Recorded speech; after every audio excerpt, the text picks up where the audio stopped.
Harmonic motion, simple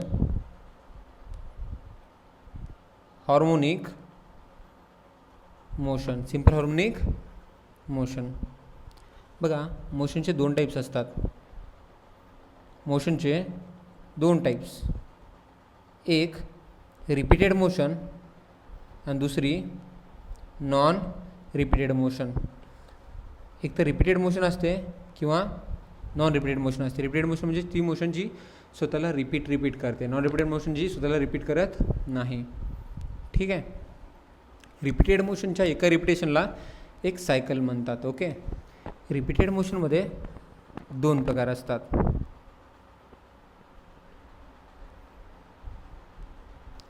एक म्हणजे periodic repeated motion, periodic repeated motion, आणि दुसरी non periodic repeated motion. Periodic repeated motion स्वतःला equal time नंतर रिपीट करत असते, तर नॉन पिरियॉडिक रिपीटेड मोशन स्वतःला इक्वल टाईम नंतर रिपीट करत नाही. तर पिरियॉडिक मोशनमध्ये दोन प्रकार असतात. एक म्हणजे टू अँड फ्रो, एक म्हणजे to and fro periodic motion, आणि दुसरं म्हणजे युनिफॉर्म सर्क्युलर मोशन. तर आपल्याला या चॅप्टरमध्ये पाहायचं आहे to and fro periodic repeated motion along mean position. To and fro periodic repeated motion along mean position is called a simple harmonic motion. ठीक आहे. सिंपल हार्मोनिक मोशनची डेफिनेशन कळाली. To and fro periodic repeated motion along mean position is called a simple harmonic motion. Simple harmonic मोशनचे दोन प्रकार असतात. स्वतः simple harmonic मोशनचे दोन प्रकार असतात. एक सिंपल हार्मोनिक मोशन ज्याच्यामध्ये टू अँड फ्रो होते, आणि दुसरी सिंपल हार्मोनिक मोशन ज्यामध्ये क्लॉकवाईज आणि अँटी क्लॉकवाईज होते. एक अशी सिंपल हार्मोनिक मोशन ज्यामध्ये टू अँड फ्रो होते त्याला म्हणायचं लिनियर सिंपल हार्मोनिक मोशन, आणि एक अशी सिंपल हार्मोनिक मोशन ज्यामध्ये क्लॉकवाईज आणि अँटी क्लॉकवाईज होते त्याला म्हणायचं angular simple harmonic motion. Linear simple harmonic motion आणि angular simple harmonic motion. Linear simple harmonic मोशनमध्ये बॉडी स्वतःची लिनियर पोझिशन चेंज करते आणि टू अँड फ्रो होते. तर अँग्युलर सिंपल हार्मोनिक मोशनमध्ये बॉडी स्वतःची अँग्युलर पोझिशन चेंज करते आणि क्लॉकवाईज आणि अँटी क्लॉकवाईज होते. आपल्याला पाहायचं आहे लिनियर सिंपल हार्मोनिक मोशन. डेफिनेशननुसार एक चांगलं एक्झाम्पल पाहूया. तसं या चॅप्टरमध्ये आपल्याला लिनियर सिंपल हार्मोनिक मोशनचे बरेच एक्झाम्पल पाहिजे आहेत. त्याच्यामध्ये दोन महत्त्वाचे, एक स्प्रिंग मास सिस्टम आणि दुसरं म्हणजे सिंपल पेंड्युलम. ओके. तर अँग्युलर एस एच एममध्ये एक रॉड आणि डिस्क असतो. Rod disk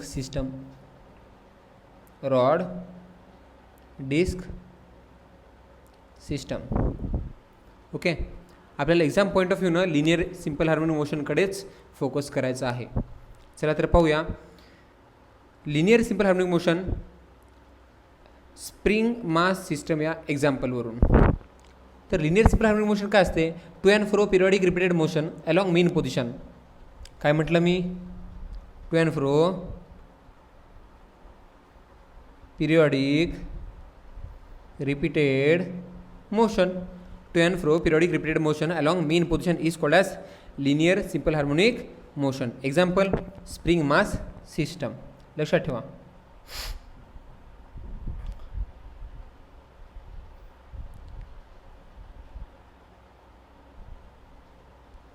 okay. या बॉडीचं मास एम आहे, स्प्रिंगचं स्टिफनेस कॉन्स्टंट किंवा स्प्रिंग कॉन्स्टंट स्मॉल के आहे. या दोन्ही गोष्टी कशा राहणार आहेत? कॉन्स्टंट. आपण NLM मध्ये आधीच पाहिलं होतं की एखाद्या स्प्रिंगला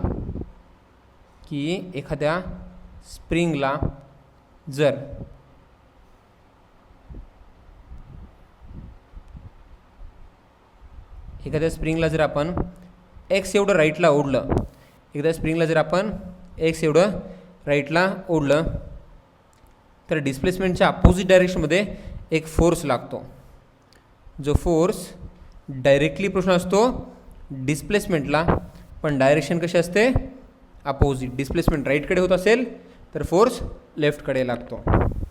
आणि आपल्याला तिथे एक स्प्रिंग फोर्सचा फॉर्म्युला बनलेला माहिती आहे. Spring force is equal to constant पडते K X. Spring force F is equal to minus K X, where K is spring constant और स्टिफनेस कॉन्स्टंट. कळलं ना. आणि आपल्याला माहीत आहे याच फोर्सला जर मासनं डिवाईड केलं तर आपल्याला ॲक्सेलरेशन मिळून जातं. पण सध्याच्याला आपल्याला हे पाहायचं आहे की सिम्पल हार्मोनिक मोशनचे कीवर्ड्स कोणते कोणते आहेत. सिम्पल हार्मोनिक मोशनचे कीवर्ड्स म्हणजे टू अँड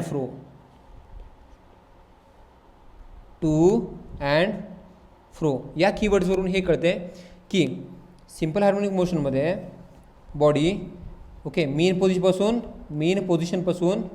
ही पोझिशन कोणती झाली बॉडीची, ही बॉडीची मेन पोझिशन झाली.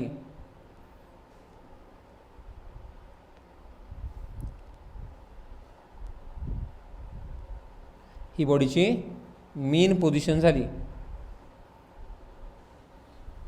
मेन पोझिशन ही झाली पॉझिटिव्ह निगेटिव्ह एक्स्ट्रीम पोझिशन आणि positive extreme position. Okay, mean position, positive extreme position आणि negative extreme position. Simple harmonic मोशनमधला पहिला कीवर्ड कोणता होता. सिम्पल हार्मोनिक मोशनची डेफिनेशन परत एकदा बघूया. To and fro, periodic, repeated.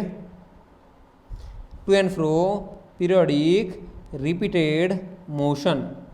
To and fro, periodic, repeated motion. Along mean position, काय अलॉंग mean position.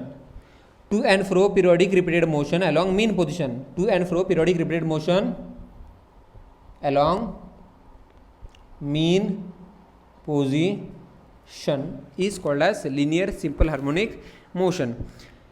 त्यातल्या त्यात एक कंडिशन महत्त्वाची आहे. To and fro periodic repeated motion along mean position in which displacement is always measured from mean. In which displacement is always measured from mean position. डिस्प्लेसमेंटला नेहमी मीन पासूनच मोजतात. and force is always directed towards mean position. नेहमी लक्षात ठेवा प्रत्येक simple harmonic मोशनमध्ये displacement नेहमी मीनपासूनच मोजतात. प्रत्येक सिंपल हार्मोनिक मोशनमध्ये डिस्प्लेसमेंट नेहमी मीनपासूनच मोजतात आणि फोर्स नेहमी मीनकडेच डायरेक्टेड असतो. ओके, तर सिंपल हार्मोनिक मोशनची ही परिपूर्ण डेफिनेशन झाली. ती म्हणजे to and fro periodic repeated motion along mean position in which displacement is always measured from mean position and force is directed towards mean position is called as linear simple harmonic motion. आता या कीवर्ड्सला आपण थोडंसं elaborate करूया. Okay, तर simple harmonic motion कधीही मीन पोझिशनच्या भोवतीच होते. तर या ज्या पोझिशनला डिस्प्लेसमेंट 0 असते त्या पोझिशनचं नाव काय झालं, मीन पोझिशन. ओके, आणि दुसऱ्या ज्या दोन पोझिशन्स आहेत त्या दोन पोझिशन्स म्हणजे कोणत्या. त्या दोन पोझिशन्स म्हणजे पॉझिटिव्ह एक्स्ट्रीम पोझिशन आणि negative extreme position. Positive extreme position आणि निगेटिव्ह एक्स्ट्रीम पोझिशन. समजलं का. Mean position, positive extreme position, negative extreme position. हे कोणामुळे कळते आपल्याला? मीन पोझिशन, पॉझिटिव्ह एक्स्ट्रीम आणि निगेटिव्ह एक्स्ट्रीम कोणामुळे कळते? हे टू अँड फ्रो या कीवर्डवरून कळून जाते. सिंपल हार्मोनिक मोशनमधला जो टू अँड फ्रो हा कीवर्ड आहे, simple harmonic मोशनमधला to and fro या कीवर्डवरून आपल्याला हे कळून जाते की मीन पोझिशन, पॉझिटिव्ह एक्स्ट्रीम पोझिशन आणि निगेटिव्ह एक्स्ट्रीम पोझिशन ह्या तीन इम्पॉर्टंट पोझिशन्स आहेत सिंपल हार्मोनिक मोशनमध्ये. ओके, तर महत्त्वाच्या गोष्टी, निगेटिव्ह एक्स्ट्रीमपासून पॉझिटिव्ह एक्स्ट्रीमपर्यंतच्या लांबीला, निगेटिव्ह एक्स्ट्रीमपासून पॉझिटिव्ह एक्स्ट्रीमपर्यंतच्या लांबीला पाथ लेंथ म्हणतात. पाथ लेंथ म्हणतात. ओके, तर या उलट मीनपासून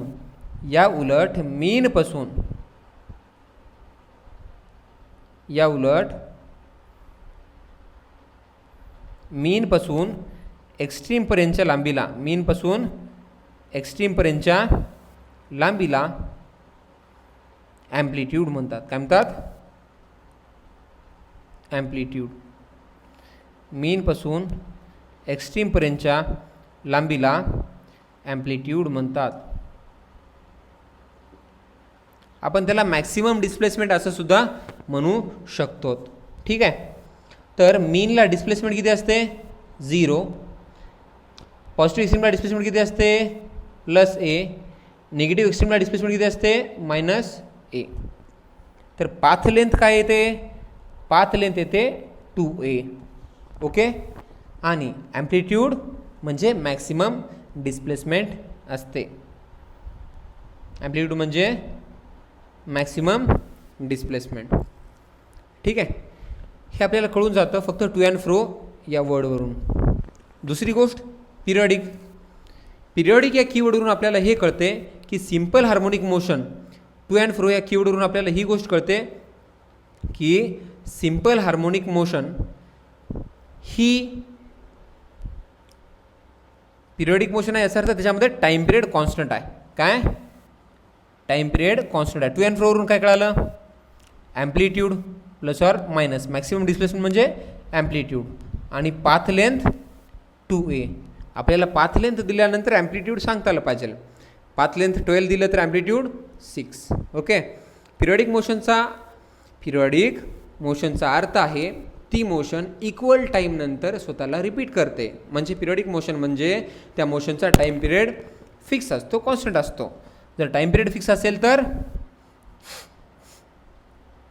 फ्रिक्वेन्सी आणि अँग्युलर फ्रिक्वेन्सीसुद्धा कॉन्स्टंट असते. कॅपिटल T म्हणजे सिंपल हार्मोनिक मोशनचा टाईम पिरियड, F म्हणजे सिंपल हार्मोनिक मोशनची फ्रिक्वेन्सी, ओमेगा म्हणजे सिंपल हार्मोनिक मोशनची angular frequency.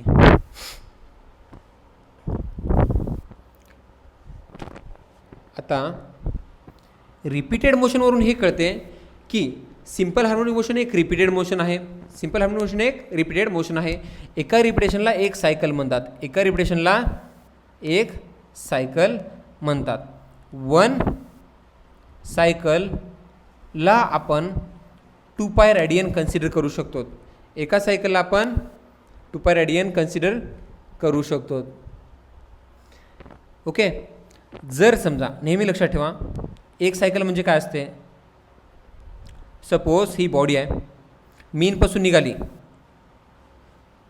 90 degree plus 90 degree plus 90 degree plus 90 degree, असं मीनपासून निघून परत गोल फिरून मीनवरच आली ती बॉडी, तर त्याला काय म्हणायचं? One oscillation. वन ऑसिलेशनचा अर्थ काय असतो? Mean, then positive extreme, then mean, then negative extreme, then again mean. अशा वेळेस काय म्हणायचं? एक ऑसिलेशन झाले म्हणायचं. एका ऑसिलेशनला 2π म्हणता येते. काय म्हणता येते? 1 cycle is equal to 2π radian, और half cycle is equal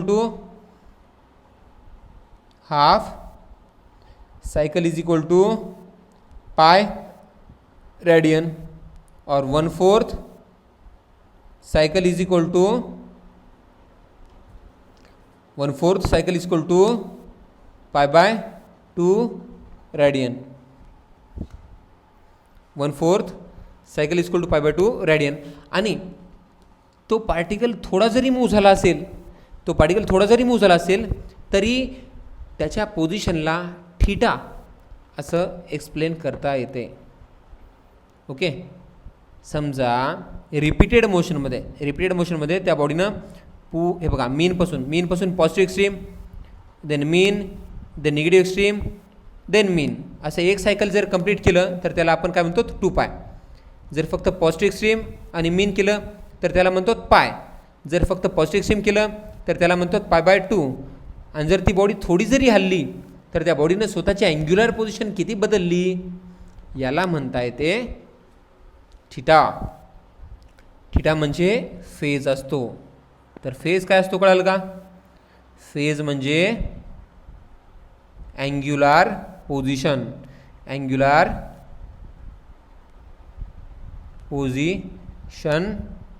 of body performing SHM. Okay. जी बॉडी SHM करते ना, SHM करणाऱ्या बॉडीच्या अँग्युलर पोझिशनला फेज असं म्हणतात. कळालं का? आणि त्याचं रिप्रेझेंटेशन थीटानं होते. समजलं का? आता T फॉर टाईम पिरियड म्हणजे काय असतो? T फॉर टाईम पिरियड म्हणजे amount of time required to complete one oscillation. काय? Amount of time required to complete one oscillation. Amount of time required to complete one oscillation is called as time period. Amount of time required to complete one oscillation is called as time period. ठीक आहे ना? बरोबर ना? Simple harmonic motion is a periodic motion. Periodic मोशनमध्ये time period असतो. Time period म्हणजे amount of time required to complete one oscillation is called as time period. तर frequency काय असते? Number of oscillations per unit time. काय? Number of oscillations per unit time. Number of oscillations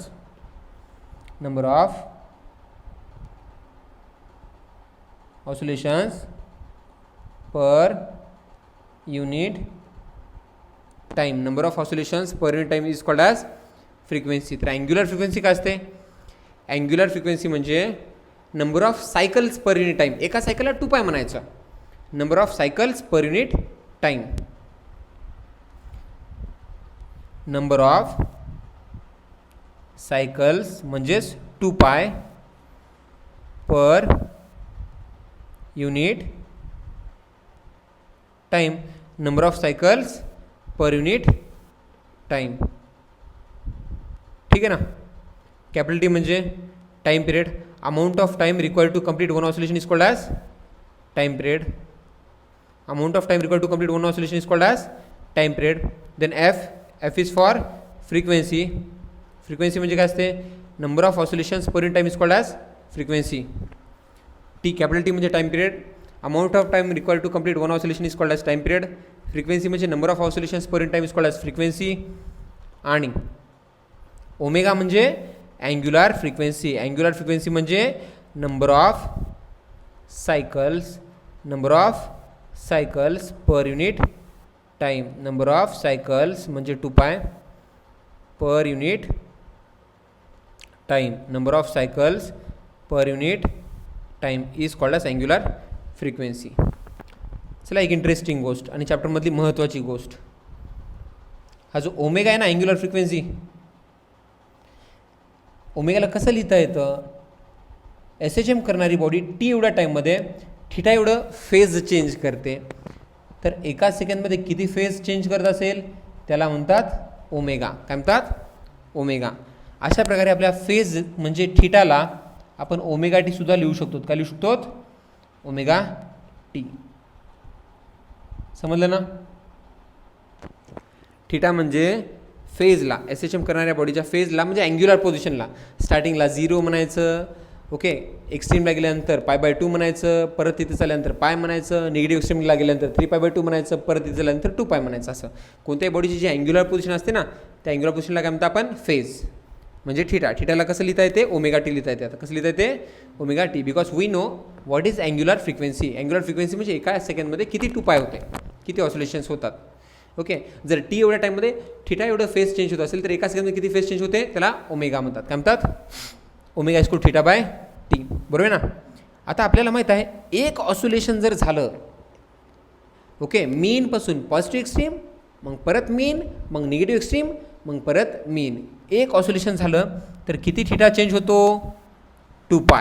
आणि time किती लागतं? Capital T. तर ओमेगाचा नवीन फॉर्म्युला येतो. Omega equal to 2π by capital T. Omega equal to 2π by capital T. आपल्याला माहीत आहे 1/कॅपिटल टी टाईम पिरियड म्हणजे फ्रिक्वेन्सी असते. काय असते?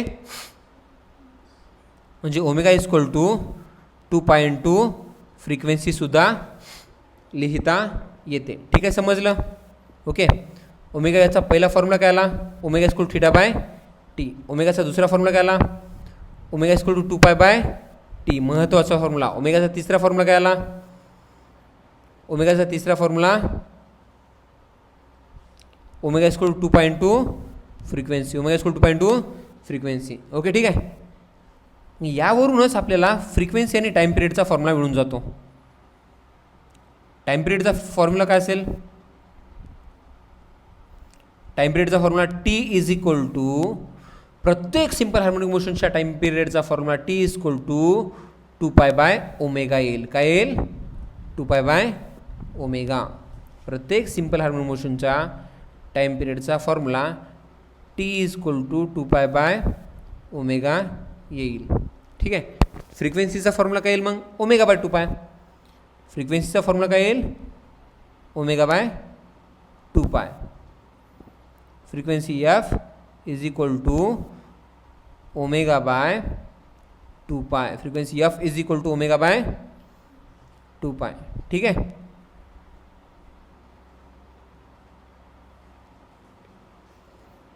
सिंपल हार्मोनिक मोशन करणाऱ्या पार्टिकलची फ्रिक्वेन्सी काय राहते? F equal to omega by 2π. समजलं? सो आपल्याला कीवर्ड्सवरून भरपूर गोष्टी समजल्या. ओके, परत एकदाचं बघा, what is simple harmonic motion. Simple harmonic मोशनच्या डेफिनेशनमध्येच सगळं लपलेलं आहे की to and fro periodic repeated motion along mean position is called as simple harmonic motion. To and फ्रोमध्ये मीन पोझिशन पॉझिटिव्ह एक्स्ट्रीम आणि निगेटिव्ह एक्स्ट्रीम लपलेली असते. पॉझिटिव्ह एक्स्ट्रीमपासून निगेटिव्ह एक्स्ट्रीमपर्यंतच्या लांबीला पाथ लेंथ म्हणतात, जे 2 टाइम्स ॲम्प्लिट्यूड राहते. मीनपासून पॉझिटिव्ह एक्स्ट्रीमपर्यंतच्या लेंथला ॲम्प्लिट्यूड म्हणतात. Amplitude म्हणजे मॅक्सिमम डिस्प्लेसमेंट असते. काय असते? Maximum displacement. ॲम्प्लिट्यूड म्हणजे मॅक्सिमम डिस्प्लेसमेंट असते. ओके, तर दोन कीवर्ड्स परत एकदाचं सांगून देतो. ॲम्प्लिट्यूड काय असते? ॲम्प्लिट्यूड म्हणजे मॅक्सिमम डिस्प्लेसमेंट. ओके, ॲम्प्लिट्यूड म्हणजे मॅक्सिमम डिस्प्लेसमेंट. ओके, ॲम्प्लिट्यूड म्हणजे maximum displacement plus or minus A. Path length म्हणजे 2a. पाथ लेंथ म्हणजे distance from positive extreme to negative extreme. Distance from positive extreme to negative extreme. Distance from positive extreme to negative extreme is called as path length. समजलं का? तर अशा प्रकारे आपल्याला simple हार्मोनिकच्या डेफिनेशनवरून खूप साऱ्या गोष्टी समजून जातात. ठीक आहे. आता आपण पाहूया सिंपल हार्मोनिक मोशनच्या मध्ये. आपण पाहूया सिंपल हार्मोनिक मोशनच्या मध्ये डिस्प्लेसमेंट, वेलॉसिटी आणि ॲक्सेलरेशन, त्याच्यानंतर कायनेटिक एनर्जी आणि पोटेन्शियल एनर्जी काय काय राहते ते. ओके, पहिला पॉईंट आहे differential equation in a simple harmonic motion. Differential equation in simple harmonic motion. Differential equation in simple harmonic motion. बघा, differential equation in simple harmonic motion. Simple harmonic मोशनमध्ये spring mass सिस्टमच घेऊया. Okay, spring mass सिस्टममध्ये आपल्याला गोष्ट कळायला पाहिजे की आपल्याला त्या स्प्रिंगला पॉझिटिव्ह एक्स्ट्रीमपर्यंत ओढायचं आहे. स्प्रिंगला पॉझिटिव्ह एक्स्ट्रीमपर्यंत ओढायचं आहे आणि बरोबर आहे ना, मीन, पॉझिटिव्ह एक्स्ट्रीम, किंवा निगेटिव्ह एक्स्ट्रीम. स्प्रिंगला पॉझिटिव्ह एक्स्ट्रीम किंवा निगेटिव्ह एक्स्ट्रीमपर्यंत ओढायचं किंवा कॉम्प्रेस करायचं आणि सोडून द्यायचं. मग नंतर काय होतं, ते spring mass system simple harmonic motion करतं. म्हणजे टू अँड फ्रो पिरियॉडिक, कसं to and fro periodic repeated motion along mean position in which displacement is measured from mean position. समजा बॉडी इथं असेल, ठीक आहे ना, समजा बॉडी इथं असेल तर त्यावेळेस डिस्प्लेसमेंट काय घ्यायची, ही घ्यायची, ठीक आहे ना. Displacement is measured from mean position and महत्त्वाची गोष्ट, force is directed towards mean position. Force is directed towards mean position. To and fro periodic repeated motion along mean position in which displacement is measured from mean position and force is directed towards mean position. In which displacement is measured from mean position and force is directed towards mean position. Force of formula F is equal to minus kx. F is equal to minus kx. ठीक है ना, समजलं. आता या मोशनमध्ये म्हणजे simple harmonic मोशनमध्ये काय काय constant आहे आपल्याला माहिती आहे. स्प्रिंग कॉन्स्टंट आहे, स्वतः स्प्रिंग कॉन्स्टंट आहे, मास कॉन्स्टंट आहे. जर ॲम्प्लिट्यूड कॉन्स्टंट असेल याचा अर्थ सिम्पल हार्मोनिक मोशनमध्ये बिलकुल फ्रिक्शन नाही. ओके, ती बॉडी कधीच थकत नाही. सिम्पल हार्मोनिक मोशनमध्ये बिलकुल फ्रिक्शन नसेल तर स्प्रिंग कॉन्स्टंट तर कॉन्स्टंट राहतंच, मासही कॉन्स्टंट राहतं. ॲम्प्लिट्यूड कॉन्स्टंट असेल आणि सिम्पल हार्मोनिक मोशन असल्यामुळं टाईम पिरियड, फ्रिक्वेन्सी आणि अँग्युलर फ्रिक्वेन्सीसुद्धा कॉन्स्टंट असेल. टाईम पिरियड, फ्रिक्वेन्सी आणि अँग्युलर फ्रिक्वेन्सीसुद्धा कॉन्स्टंट असेल. टाईम पिरियड, फ्रिक्वेन्सी आणि अँग्युलर फ्रिक्वेन्सीसुद्धा काय असेल, कॉन्स्टंट असेल. समजलं का. तर अशा सिम्पल हार्मोनिक मोशनची स्टडी करते वेळेस एवढं लक्षात ठेवलं पाहिजे की जसं बॉडी मूव्ह करायली, टू अँड फ्रो मूव्ह करायली, तिचं डिस्प्लेसमेंट चेंज व्हायला, डिस्प्लेसमेंट चेंज व्हायला तर फोर्स चेंज व्हायला, फोर्स चेंज होत असेल तर ॲक्सेलरेशन चेंज होणार. म्हणजे सिम्पल हार्मोनिक मोशनमध्ये ॲक्सेलरेशन कॉन्स्टंट नसतं, वेलॉसिटीसुद्धा कॉन्स्टंट नसते आणि डिस्प्लेसमेंट तर चेंज होणारच आहे. तर सिम्पल हार्मोनिक मोशन एक अशी मोशन असते ज्यामध्ये ॲक्सेलरेशन, वेलॉसिटी आणि डिस्प्लेसमेंट तिन्ही गोष्टी कॉन्स्टंट नसतात. ओके, तर अशा वेळेस सिम्पल हार्मोनिक मोशनसाठी एक इक्वेशन बनवता येतं ज्यामध्ये डेरिव्हेटिव्ह असतं. काय असतं, डेरिव्हेटिव्ह असतं. त्याला काय म्हणतात, डिफरन्शियल इक्वेशन.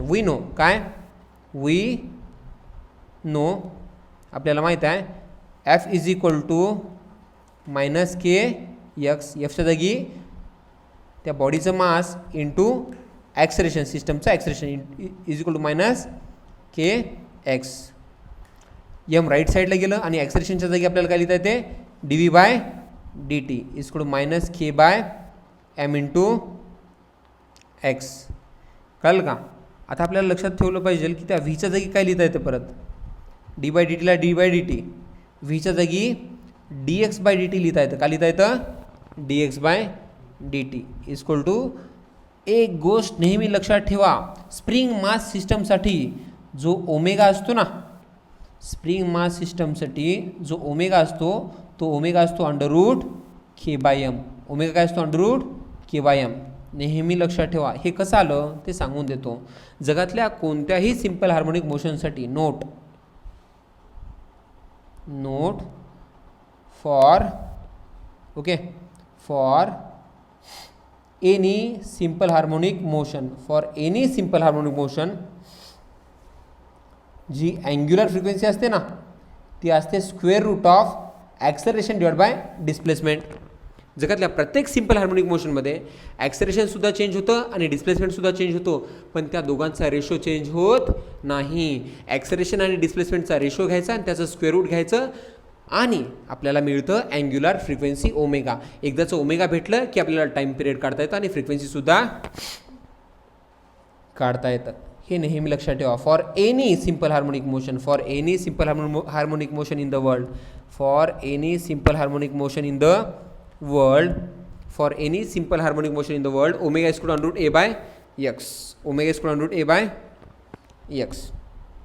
सो ओके, आपल्याला स्प्रिंग मास सिस्टमचा ओमेगा जर काढायचा असेल तर नेहमी लक्षात ठेवा, स्प्रिंग मास सिस्टमचा जर ओमेगा काढायचा असेल तर ॲक्सेलरेशन काय असतं, ॲक्सेलरेशन असतं force divide by mass, force divide by mass. ठीक आहे, this is for spring mass system. SMS म्हणजे काय असते, स्प्रिंग मास सिस्टम. ओके, फोर्सच्या जागी काय लिहायचं, फोर्सचं magnitude K X divide by M divide by X, X X gets cancel. आणि स्प्रिंग मास सिस्टमसाठी, स्प्रिंग मास सिस्टमसाठी एक गोष्ट लक्षात ठेवा, स्प्रिंग मास सिस्टमसाठी अँग्युलर फ्रिक्वेन्सी काय येते, K by M. Spring mass सिस्टमसाठी अँग्युलर फ्रिक्वेन्सी काय येते, K by M. Spring mass सिस्टमसाठी अँग्युलर फ्रिक्वेन्सी काय येते, square root of K by M. Okay, जर K by M angular frequency असेल तर आपल्याला माहीत आहे के बाय एमला ओमेगा स्क्वेअर लिहिता येते, काय लिहिता येते. ठीक आहे ना, नेहमी लक्षात ठेवा K by M, omega equal to under root K by M, omega equal to under root K by M, omega square equal to K by M, K is equal to M omega square, K is equal to and therefore K is equal to M omega square असं सुद्धा लिहिता येतं. चला, आपल्या कामाची गोष्ट काय होती, के बाय एमच्या जागी ओमेगा स्क्वेअर लिहिलं आणि काय आलं, d2x divide by dt square minus omega square, sorry right side left साईडला आल्यानंतर plus omega square X is equal to 0. या इक्वेशनला डिफरन्शियल इक्वेशन म्हणतात. काय म्हणतात, differential equation. Okay, differential equation in a linear simple harmonic motion. काय, d2x by dt square is equal to, sorry d2x by dt square plus omega square X is equal to 0. This is differential equation in a linear simple harmonic motion. Simple आहे याचं derivation. आपण स्टार्टिंगला काय केलं होतं, F is equal to minus K X घेतलं, एफच्या जागी एम एस सबस्टिट्यूट केलं, एमला राईट साईडला नेलं आणि एच्या जागी D V by D T, परत व्हीच्या जागी D X by D T आणि के बाय एमला ओमेगा स्क्वेअर लिहिलं. ते का लिहिलं माहिती आहे आपल्याला. ओके, हा फॉर्म्युला आहे अँग्युलर फ्रिक्वेन्सीचा. कशाचा, अँग्युलर फ्रिक्वेन्सीचा. जगातल्या कोणत्याही सिम्पल हार्मोनिक मोशनमध्ये ओमेगा काढायचं असेल तर under root acceleration divide by displacement, त्याला square root of acceleration gradient म्हणतात. काय म्हणतात, square root of acceleration gradient. कळेल का, square root of acceleration gradient is called as, square root of acceleration gradient is called as angular frequency. Okay, आणि त्याचाच use करून आपण स्प्रिंग मास सिस्टमसाठी अँग्युलर फ्रिक्वेन्सी काय काढली, under root K by M, under root K by M. जर under root K by M omega असेल तर के बाय एमच्या जागी ओमेगा स्क्वेअर लिहिता येतो आपल्याला आणि मस्तपैकी डिफरन्शियल इक्वेशन मिळून जातं. ते म्हणजे d2x by dt square, d2x by dt square plus omega square X equal to 0. तर हा पॉईंट होता differential equation in a simple harmonic motion. आपला पुढचा पॉईंट राहील सिम्पल हार्मोनिक मोशनच्या मधली व्हेलॉसिटी. सिम्पल हार्मोनिक मोशनमध्ये व्हेलॉसिटी नेमकी कशी काढायची. एक पॉईंट माझा राहून गेला होता, तो म्हणजे मी सांगत होतो की बाबा सिम्पल हार्मोनिक मोशनमध्ये काय काय कॉन्स्टंट राहतं. ते सर्कल केलेलं सगळं कॉन्स्टंट राहतं. म्हणजे मास कॉन्स्टंट असतो, स्प्रिंग कॉन्स्टंट असतो, ॲम्प्लिट्यूड कॉन्स्टंट असतो. जर अनडॅम्प्ड सिम्पल हार्मोनिक मोशन असेल तर, म्हणजे फ्रिक्शन नसेल तर टाईम पिरियड कॉन्स्टंट असतो, फ्रिक्वेन्सी कॉन्स्टंट असतो आणि अँग्युलर फ्रिक्वेन्सीसुद्धा कॉन्स्टंट असते. जे किती असते, under root acceleration gradient, under root acceleration gradient, under root acceleration gradient. कळेल का, समजलं ना. आणि टोटल एनर्जीसुद्धा कॉन्स्टंट राहते. बघा, सिम्पल हार्मोनिक मोशन होते वेळेस कधी कायनेटिक एनर्जी वाढते तर कधी पोटेन्शियल एनर्जी वाढते, पण टोटल एनर्जी कॉन्स्टंट राहते. ओके, नेहमी लक्षात ठेवा, टोटल एनर्जी कॉन्स्टंट राहते. ओके, जर आपल्याला कोणी स्प्रिंग मास सिस्टम म्हणजे या सिस्टमचा टाईम पिरियड काढायला सांगितला तर फार सोपा आहे. टाईम पिरियड काय राहतं, T is equal to 2 pi by omega. T is equal to 2 pi by omega. Omega काय, under root K by M. T is equal to 2 pi by omega. So time period काय येऊन जाईल, spring mass सिस्टमचा time period काय येईल, 2 pi under root M by K. Under root M by K.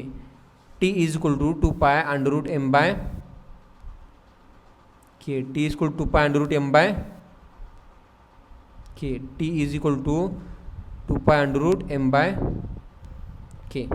कळलं का.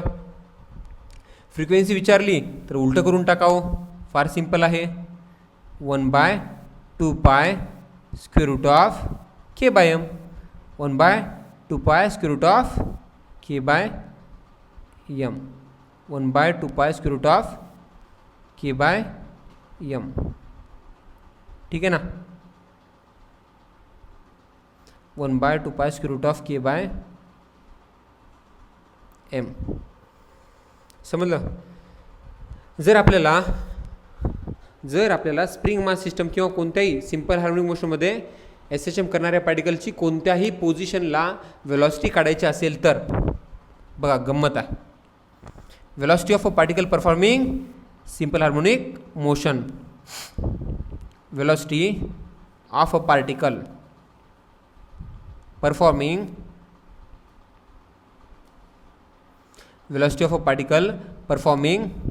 Simple harmonic motion. ठीक आहे ना. Velocity of a particle performing simple harmonic motion. Velocity of a particle performing simple harmonic motion. ही diagram खूप छान आहे. Copy paste.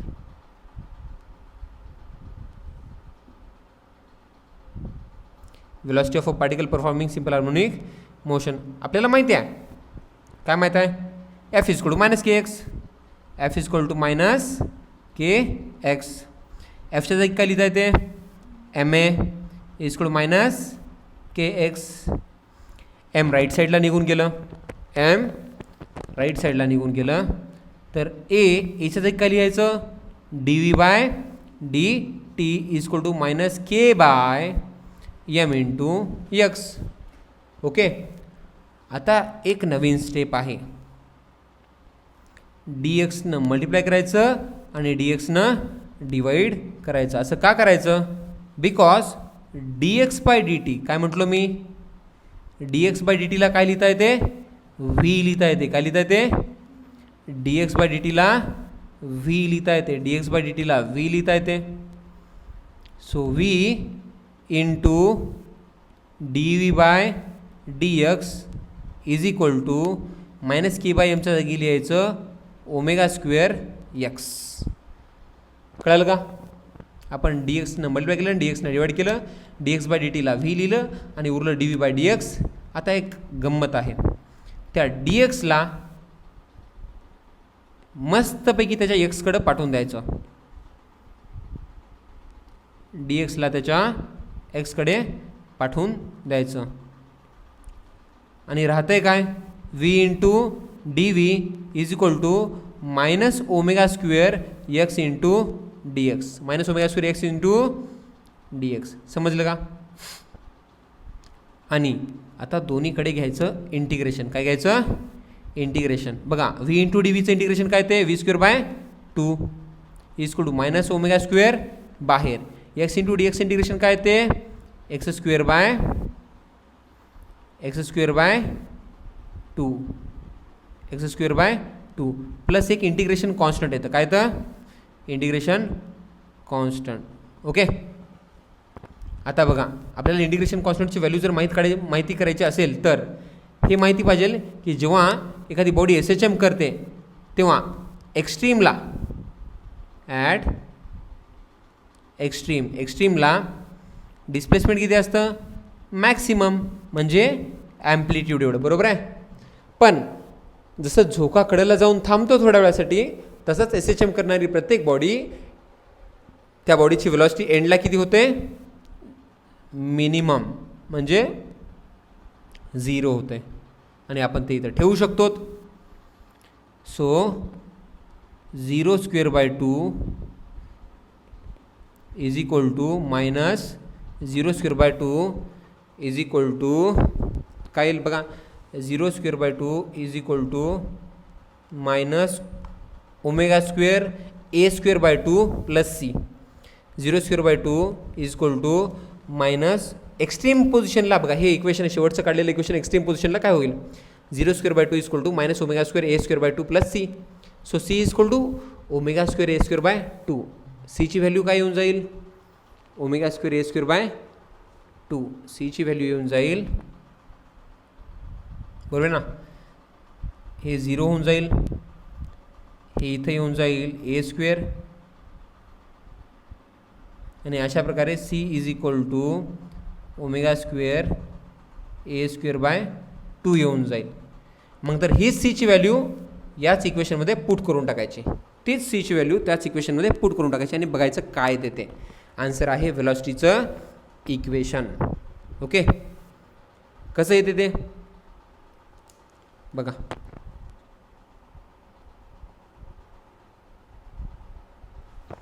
Zero square by 2 is equal to minus omega square A square by 2 plus c. Therefore c is equal to omega square A square by 2. हे सीची value ठेवून द्यायची तिथं. हे आपण थोड्या वेळासाठी नाटक केलं होतं, कारण आपल्याला सीची व्हॅल्यू काढायची होती. ठीक आहे ना, आपल्याला काय काढायची होती, सीची व्हॅल्यू, आणि सीची व्हॅल्यू मिळाली. V square by 2 is equal to minus omega square x square by 2 plus omega square A square by 2. सरसकट 2 कटून जाते आणि ओमेगा स्क्वेअर तिथं कॉमन येते, आणि V square is equal to omega square into A square minus X square. आणि simple harmonic मोशनमध्ये कोणत्याही पोझिशनला आपल्याला वेलॉसिटी फाइंड आउट करता येते. Velocity V is equal to plus और minus omega square root of A square minus X square. This is expression for velocity of a particle performing simple harmonic motion. This is expression for velocity of a particle performing simple harmonic motion. ठीक आहे, SHM करणाऱ्या पार्टिकलची velocity कळाली. आता displacement, velocity आणि acceleration आपण थोड्या वेळानंतर काढूया, पण आपण पहिल्यांदा शॉर्टकट पाहूया. या चॅप्टरमधले खूप सारे शॉर्टकट, स्प्रिंग मास सिस्टमचे shortcuts. Okay, so spring mass सिस्टमचं शॉर्टकट, स्प्रिंग मास सिस्टमचं शॉर्टकट.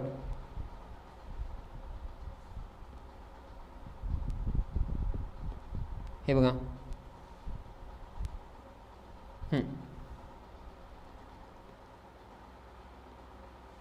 ही झाली मेन पोझिशन.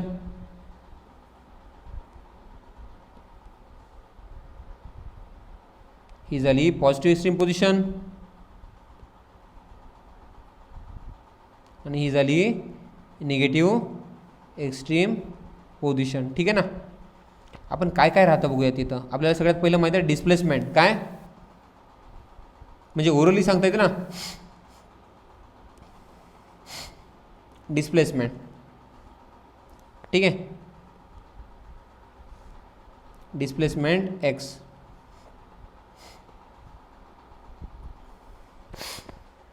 निगेटिव्ह एक्स्ट्रीमला डिस्प्लेसमेंट किती असतं, मायनस ए. पॉझिटिव्ह एक्स्ट्रीमला प्लस ए, आणि मीनला डिस्प्लेसमेंट असतं 0. तर मॅक्सिमम डिस्प्लेसमेंट एक्स्ट्रीमला आणि मिनिमम डिस्प्लेसमेंट मीनला. डिस्प्लेसमेंट झाल्यानंतर वेलॉसिटी काय नाही, फोर्स लगेच सांगता येतं ना, मग फोर्स घेऊया. F is equal to minus K X. ठीक आहे, F is equal to minus K X. केच्या जागी काय लिहिता येतं, एम ओमेगा स्क्वेअर. आठवलं का, omega is equal to under root K by M, omega is equal to under root K by M. So K is equal to M omega square minus M omega square into X. तर negative एक्स्ट्रीमला force काय असतो, minus of minus plus M omega square A. मीनला displacement 0 तर force पण 0. तर positive एक्स्ट्रीमला plus minus M omega square A. त्या एक्सच्या जागी आपण फक्त डिस्प्लेसमेंटची व्हॅल्यू ठेवून देतात. कळलं का? आता जर आपण फोर्सला मासने डिवाइड केलं तर काय ते आन्सर नाही. आपल्याला वर्कसुद्धा माहिती आहे ना, पण ते थोडं थांबवून. हां, फोर्सला जर आपण मासने डिवाइड केलं तर आन्सर काय ते acceleration A is equal to F by M. A is equal to F by M म्हणजेच minus M omega square X divide by M. M gets cancel. Answer येते minus omega square X by M. काय ते minus omega square X by M. M तर cancel झालं ना, M तर cancel झालं, फक्त मायनस ओमेगा स्क्वेअर एक्स येते. ॲक्सेलरेशन काय ते मायनस ओमेगा स्क्वेअर एक्स. ठीक आहे. आता निगेटिव्ह एक्स्ट्रीमला काय येईल मायनस ऑफ मायनस म्हणजे प्लस ओमेगा स्क्वेअर ए. निगेटिव्ह एक्स्ट्रीमला ॲक्सेलरेशन काय ते plus omega square A. मीनला acceleration काय ते 0 कारण 4 0 तर ॲक्सेलरेशन 0. पॉझिटिव्ह एक्स्ट्रीमला काय ते minus plus minus omega square A minus omega square A. Acceleration झाल्यानंतर आपल्याला सांगता येतं की वर्क डन. स्प्रिंग जेव्हा ओढल्या जातं किंवा कॉम्प्रेस होतं तेव्हा वर्क होतं. आपण वर्क पॉवर एनर्जीमध्ये पाहिलं की वर्क डन कसं काढता येतं, त्यालाच म्हणतात पोटेन्शियल एनर्जी. स्टोअर झालेली पोटेन्शियल एनर्जी कसं काढता येतं. W is equal to U is equal to -1/2 K X square. Work power energy चॅप्टरमध्ये आपण हे पाहिलेलं आहे की स्प्रिंगला जर स्ट्रेच केलं तर वर्क किती होतं -1/2 के एक्स स्क्वेअर. ओके. आणि केच्या जागी आपल्याला माहिती आहे काय ठेवायचं ते m omega square half M omega square x square. Half M omega square x square. Half M omega square x square. ठीक आहे. Half M omega square x square. तर आपल्याला जर वर्क डन किंवा स्प्रिंगची पोटेन्शियल एनर्जी काढायची असेल तर त्या एक्सच्या जागी एक्सच्या व्हॅल्यूज ठेवून द्या. निगेटिव्ह एक्स्ट्रीमला काय येतं minus A. Minus of minus नाही मायनस एचा स्क्वेअर पण ए स्क्वेअरच होऊन जातो. सो -1/2 यम ओमेगा स्क्वेअर ए स्क्वेअर. मीनला पोटेन्शियल एनर्जी 0 असते कारण एक्स 0 होते. इथं एक्स 0 ठेवून द्या, पोटेन्शियल एनर्जी 0. तर पॉझिटिव्ह एक्स्ट्रीमला पण -1/2 यम ओमेगा स्क्वेअर ए स्क्वेअर कारण प्लस एचा स्क्वेअर पण ए स्क्वेअरच होतो. कळलं का? समजलं? जर आता आपण टोटल एनर्जी विचार केली किंवा कायनेटिक एनर्जीचा विचार जर केला तर ती काय येईल कायनेटिक एनर्जी. ठीक आहे ना. कायनेटिक एनर्जी बघा ही पोझिशन कोणती आहे निगेटिव्ह एक्स्ट्रीम. ही पोझिशन कोणती आहे पॉझिटिव्ह एक्स्ट्रीम. कोणती पॉझिटिव्ह एक्स्ट्रीम. आणि ही कोणती पोझिशन आहे मीन. कोणती पोझिशन आहे मीन. ठीक आहे. तर कायनेटिक एनर्जी किती असते. कायनेटिक एनर्जी म्हणजे हाफ एम व्ही स्क्वेअर. तर यातलं आपल्याकडे काहीच नाही आहे पण आपल्याला एवढं माहिती आहे की कडेला वेलॉसिटी 0 असते. पॉझिटिव्ह आणि निगेटिव्ह एक्स्ट्रीमला वेलॉसिटी काय असते 0. तर 0 पण मीनला वेलॉसिटी काय असते. मीनला वेलॉसिटी असते जेवढी कडेला पोटेन्शियल म्हणजे एक्स्ट्रीमला जेवढी पोटेन्शियल एनर्जी असते एक्स्ट्रीमला जी पोटेन्शियल एनर्जी असते तीच मीनला कायनेटिक एनर्जी बनते. So kinetic energy at mean is 1/2 M omega square A square. जी आपण कडेला पोटेन्शियल एनर्जी काढली तीच मीनला काय बनते कायनेटिक एनर्जी. आणि आपण जर डोळ्यानं व्यवस्थित पाहिलं तर आपल्याला वेलॉसिटीसुद्धा भेटून जाते. काय मिळून जाते वेलॉसिटी. ठीक आहे ना. वेलॉसिटी काय येते मग एक्स्ट्रीमला तर 0च आहे. एक्स्ट्रीमला वेलॉसिटी 0च आहे पण मीनला वेलॉसिटी जर पाहायला गेलं तर त्या कायनेटिक एनर्जीच्या फॉर्म्युल्याकडे पाहायचं. Half M V square. आपल्याला व्ही स्क्वेअरच्या जागी ओमेगा स्क्वेअर ए स्क्वेअर दिसेल. व्ही स्क्वेअरच्या जागी ओमेगा स्क्वेअर ए स्क्वेअर दिसेल. तर व्ही काय असतं plus or minus omega A. V काय असतं plus or minus omega A. आणि जर आपल्याला कोणी टोटल एनर्जी जर विचारली तर ती टोटल एनर्जी म्हणजे kinetic energy plus potential energy ती नेहमी कॉन्स्टंटच असते. किती असते हाफ यम ओमेगा स्क्वेअर ए स्क्वेअर. किती असते हाफ यम ओमेगा स्क्वेअर ए स्क्वेअर. किती असते हाफ यम ओमेगा स्क्वेअर ए स्क्वेअर. सो हे फार इम्पॉर्टंट शॉर्टकट्स आहेत.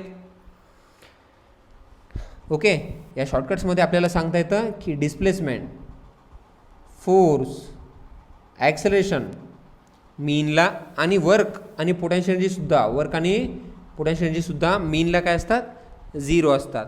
तर या उलट कायनेटिक एनर्जी आणि वेलॉसिटी इवन तो मोमेंटमसुद्धा कोणी विचारलं तर मोमेंटमसुद्धा एक्स्ट्रीमला काय असतात 0 असतात. पण टोटल एनर्जी तेवढीच राहते. टोटल एनर्जी बदलत नाही, टाईम पिरियड बदलत नाही, फ्रिक्वेन्सी बदलत नाही, अँग्युलर फ्रिक्वेन्सी बदलत नाही, ॲम्प्लिट्यूड बदलत नाही, पाथ लेंथ बदलत नाही या गोष्टी, आणि स्प्रिंग कॉन्स्टंटसुद्धा बदलत नाही. या गोष्टी बदलत नाहीत. आता आपल्याला पाहायचं आहे की सिम्पल हार्मोनिक मोशनमध्ये डिस्प्लेसमेंटचं, व्हेलॉसिटीचं आणि ॲक्सेलरेशनचं इक्वेशन, आणि त्या इक्वेशनमध्ये साईन आणि कॉस कसं येतं ते. साईन आणि कॉसला हार्मोनिक फंक्शन्स म्हणतात. काय म्हणतात हार्मोनिक फंक्शन्स. कारण आपल्याला माहीत आहे साईन आणि कॉसच्या ज्या व्हॅल्यूज असतात ना, साईन आणि कॉसच्या ज्या व्हॅल्यूज असतात त्या व्हॅल्यूज सतत स्वतःला काय करतात रिपीट करतात. काय करतात रिपीट करतात. जसं for example sine 0 0, then again sine 180 0, then sine 360 0. समजलं ना. तसंच तर आपल्याला पाहायचं आहे की displacement, velocity and acceleration, displacement, velocity and acceleration in simple harmonic motion in terms of sine and cosine. नेहमी लक्षात ठेवा सिम्पल हार्मोनिक मोशन ओळखण्याच्या काही पद्धती आहेत. पहिली तर डेफिनेशन फॉलो करा. दुसरी डिफरन्शियल इक्वेशन बनते का बघा. तिसरी डिस्प्लेसमेंट मीनपासून अवे असलं पाहिजे आणि फोर्स मीनकडे असलं पाहिजे आणि फोर्स डिस्प्लेसमेंटला डायरेक्टली पासून असलं पाहिजे.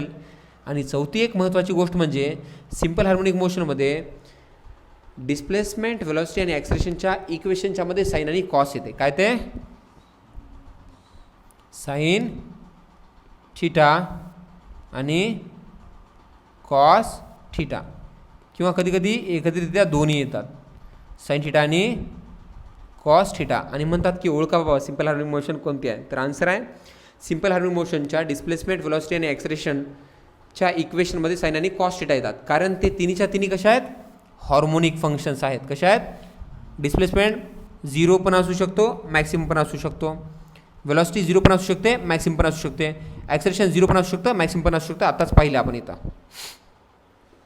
ओके, सो आपल्याला डिस्प्लेसमेंट, वेलॉसिटी आणि ॲक्सेलरेशनचं equation in terms of sine आणि कोसाइन काढता येतं. ते बघा कसं काढायचं ते.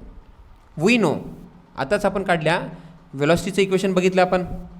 SHM करणाऱ्या पार्टिकलची वेलॉसिटी काय येते ओमेगा √a² मायनस x². हे फार इम्पॉर्टंट फॉर्म्युला, याच्यावर फार खूप जास्त क्वेश्चन्स विचारले जातात.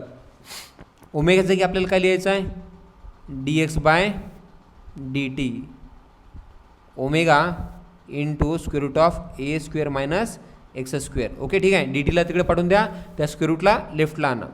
1/√a² minus x² into dx is equal to omega into dt is equal to omega into dt. दोन्ही साईडला काय घ्यायचं,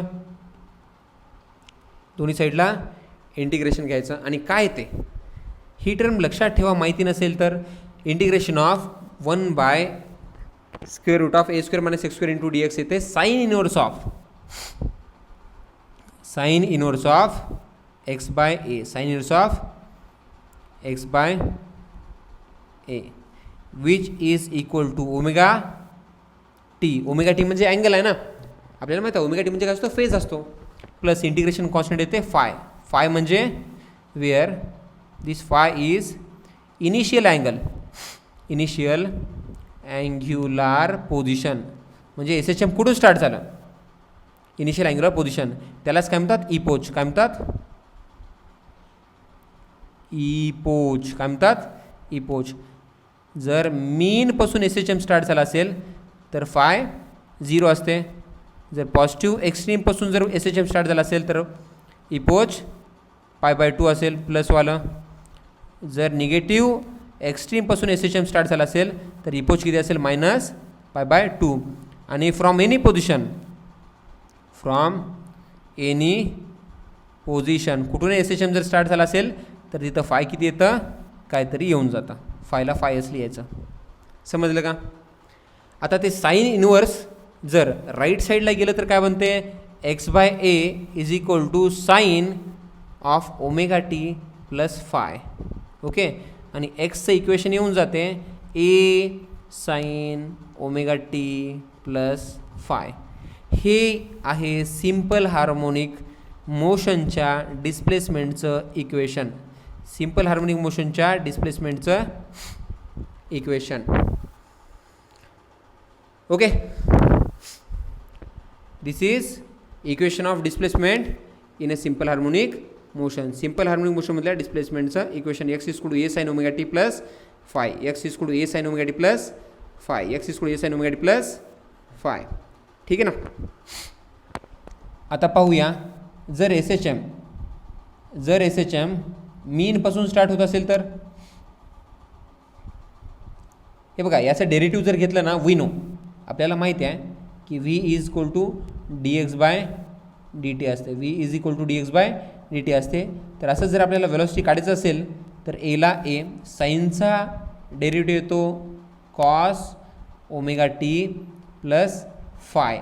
आणि नंतर परत त्या ω/t + फायचा परत डेरिव्हेटिव्ह घ्यावा लागतो. ज्या ω/tचा डेरिव्हेटिव्ह येतो ओमेगा आणि फायचा डेरिव्हेटिव्ह येतो 0. ओमेगा बाहेर येतो इथे. चेन रूलने असं होतं, पहिलं बाहेरचा डेरिव्हेटिव्ह घ्यायचा, मग मधल्या टर्मचा परत एकदाचा डेरिव्हेटिव्ह घ्यायचा आणि त्याला बाहेर लिहायचं. कळलं का. तर हे इक्वेशन आलं वेलॉसिटीचं, ज्याच्यामध्ये परत कॉस आला. ओके. आणि आपल्याला परत माहिती आहे की जर आपण वेलॉसिटीचं डेरिव्हेटिव्ह घेतलं तर आपल्याला काय मिळते, ॲक्सेलरेशन. काय मिळते, ॲक्सेलरेशन. a = a ओमेगाला a ओमेगा. cos ω/t + फायचं डेरिव्हेटिव्ह जर घेतला आपण तर आन्सर येते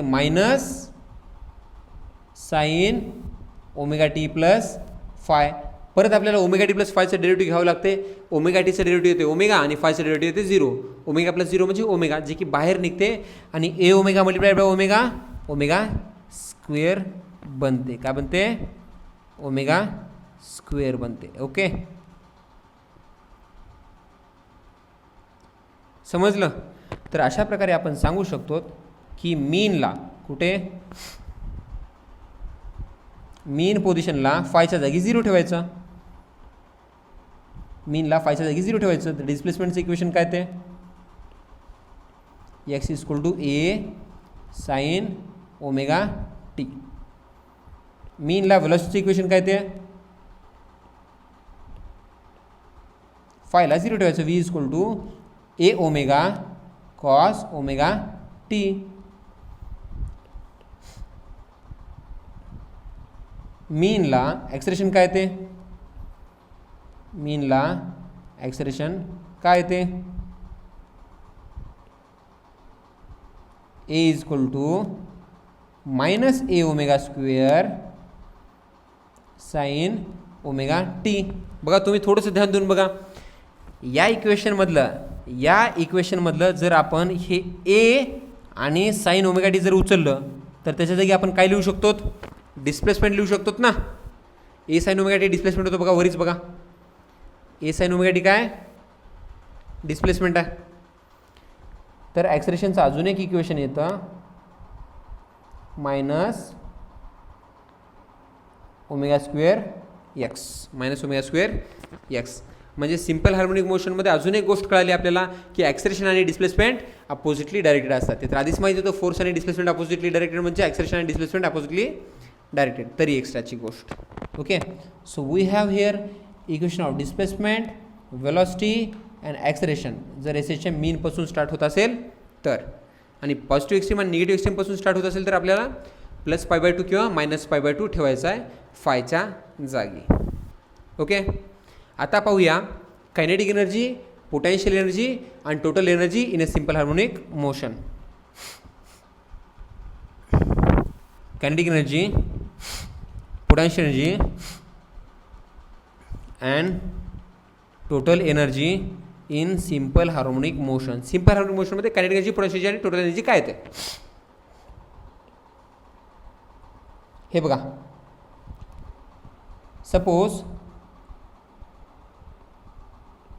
सपोज आपल्याकडे हे पाथ आहे. काय आहे? पाथ आहे आणि याच्यावर एक पार्टिकल SHM करायला आहे. काय करायला आहे? SHM करायला आहे. ठीक आहे ना. हे झाली मीन पोझिशन. कोणती पोझिशन झाली? मीन पोझिशन. मीन पोझिशनला आपण जर असा ग्राफ काढला, इकडे पॉझिटिव्ह डिस्प्लेसमेंट, इकडे बरोबर आहे ना, पॉझिटिव्ह डिस्प्लेसमेंटच्या जागी प्लस ॲम्प्लिट्यूड इथपर्यंत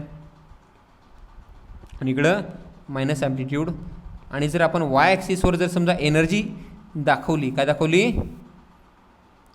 एनर्जी जर दाखवली आपण वाय ॲक्सिसवर, तर आपल्याला माहिती आहे टोटल एनर्जी कॉन्स्टंट आहे, जे किती आहे? टोटल एनर्जी आहे 1/2 mω²A² एवढी. ठीक आहे ना. ती टोटलच्या टोटल एनर्जी काय राहते मीन पोझिशनला? Kinetic energy. पण जसं आपण एक्स्ट्रीमला जातो, जसं आपण पॉझिटिव्ह एक्स्ट्रीमला जातो तसं तसं कायनेटिक एनर्जी काय होत जाते? 0. जसं आपण निगेटिव्ह एक्स्ट्रीमला जातो तसं सुद्धा कायनेटिक एनर्जी काय होत जाते? 0. ठीक आहे का. This purple line represents kinetic energy. तर या उलट ज्यावेळेस आपण एक्स्ट्रीमला असतो त्यावेळेस टोटल एनर्जी कोणती एनर्जी राहते? Potential energy. आणि मीनला पोटेन्शियल एनर्जी काय होऊन जाते? 0. मीनला पोटेन्शियल एनर्जी काय होऊन जाते? 0. एक्स्ट्रीमला टोटल एनर्जी पोटेन्शियल एनर्जी राहते आणि मीनला पोटेन्शियल एनर्जी काय होऊन जाते? 0. ही ग्रीन कलरची लाईन काय रिप्रेझेंट करेल आपल्याला मग आता? Potential energy. हे तर झालं ग्राफिकल. आणि आपल्याला एक असा पॉईंटसुद्धा मिळतो, जेव्हा कायनेटिक एनर्जी आणि पोटेन्शियल एनर्जीची व्हॅल्यू काय राहते? सेम राहते. ठीक आहे. आपल्याला याच्यावर भरपूर क्वेश्चन विचारले जातात, ते आपण बघूया. पण सगळ्यात पहिला पॉईंट, कायनेटिक एनर्जी आणि पोटेन्शियल एनर्जीचा जनरल फॉर्म्युला कसा बनवायचा? फार सिंपल आहे. We know kinetic energy is equal to ½ mv². V काय होतं? ω√A² minus x². So ½ mv² म्हणजे ½ mv² म्हणजे ½ mω²A² minus x². Because v is equal to ω√A² minus A² minus x². v is equal to ω√A² minus x². Okay. v is equal to ω√A² minus x². आपल्याला माहिती होतं ना, आपण हे काढलं होतं पहिल्यांदाच.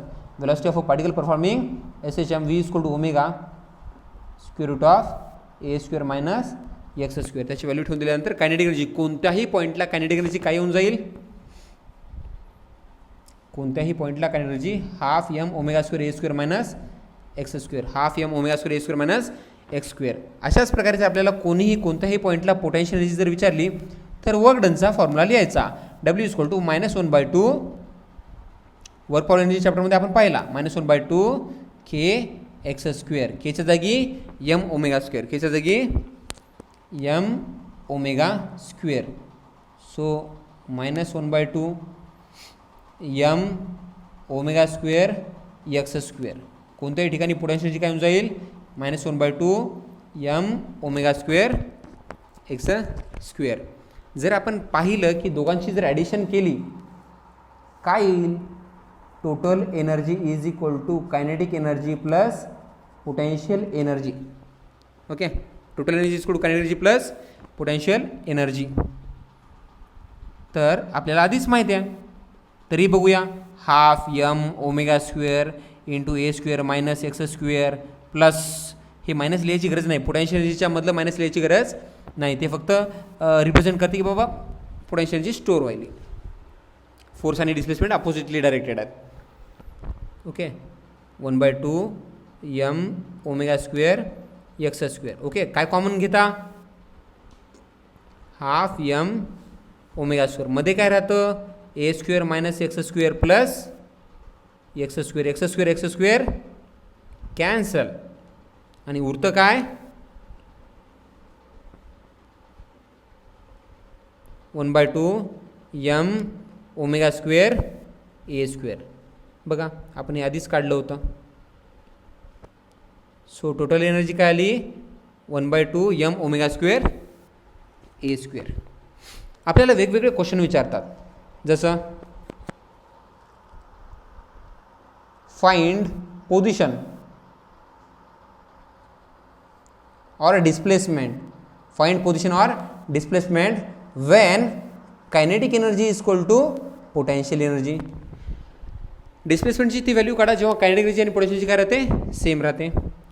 मस्तपैकी इक्वेट करून टाकायचं kinetic energy is equal to potential energy. Kinetic एनर्जीचा formula half M V square म्हणजे omega square into A square minus X square is equal to पोटेन्शियलचा फॉर्म्युला मायनस 1/2 म्हणजे 1/2 के एक्स स्क्वेअर, केच्या जागी M omega square x square. काय कटून जातं, cut cut cut cut cut cut, आणि answer काय आलं, यायला A square minus X square is equal to X square, minus X square तिकडे गेलं. So A square is equal to 2x square, x square is equal to A square by 2, आणि displacement किती येतं, a/√2. किती येतं, a/√2. म्हणजे आपण हे सांगू शकतो त्या ग्राफवर की हा जो पॉईंट होता ना,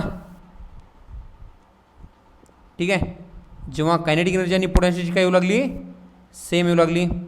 हा जो पॉईंट होता जेव्हा कायनेटिक एनर्जी आणि पोटेन्शियल एनर्जी सेम येत होती, तेव्हा डिस्प्लेसमेंट किती होतं,